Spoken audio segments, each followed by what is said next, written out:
Okay, let's talk about the playoff races here. We'll start with the NFC.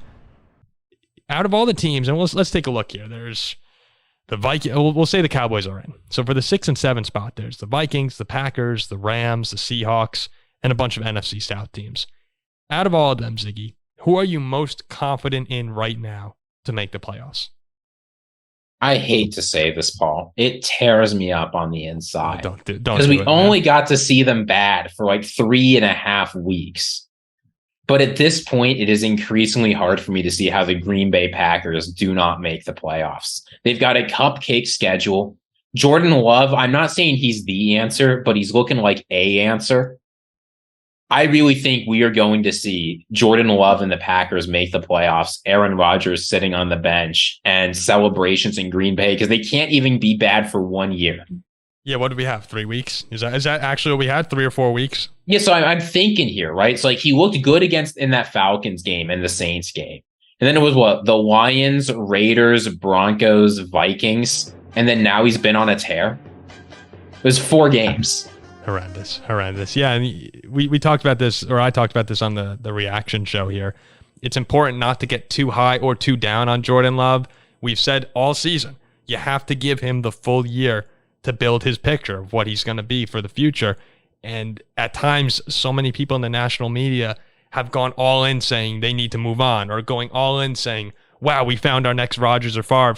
How about we just appreciate Jordan Love for what he's been this season, which is up and down, but finally getting to a point now where Matt LaFleur says, hey, I'm gonna let you let it loose. Like let's start throwing the ball in the middle of the field, which we didn't see for so many weeks. Let's start using some of these young, fun weapons that are on this team who a lot of people thought were nobodies. And so we're finally starting to see some of that development from Green Bay. Again, the youngest team in the league.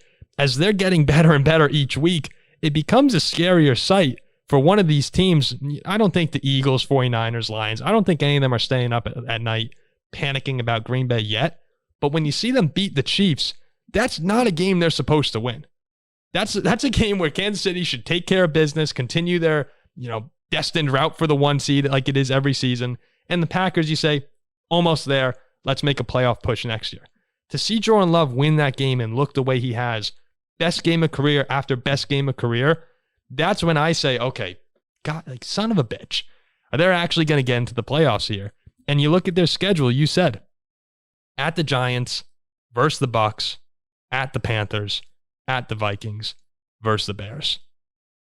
I see that as 4-1 probably, and that'll get you in.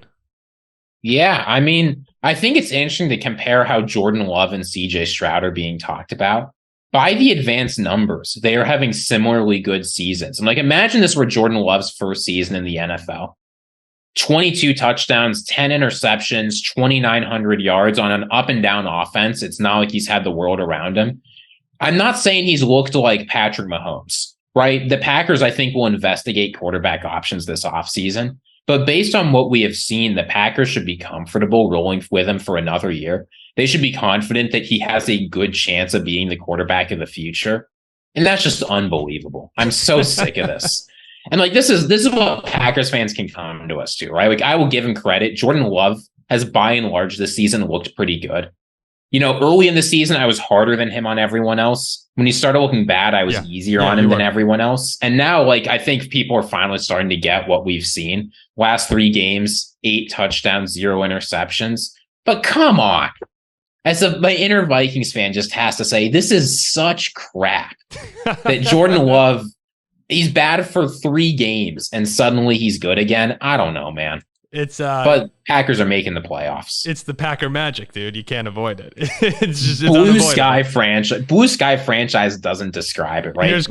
Here's Kirk having the best season of his career, tears his freaking Achilles. Jordan Love comes out of nowhere and all of a sudden is a Pro Bowl level quarterback. But so let's say the Packers get that 6th seed. Oh, can I ask you one more question real quick? Yeah, go ahead. If the Packers do get the 6th seed, and they play they'll probably get Detroit there. Maybe you see San Francisco, Dallas, or the Eagles. No, you get Detroit. You get Detroit.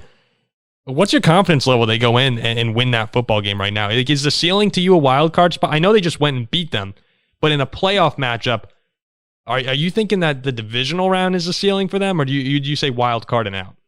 I'd give the Packers at least a 45% chance of beating the Lions. Okay.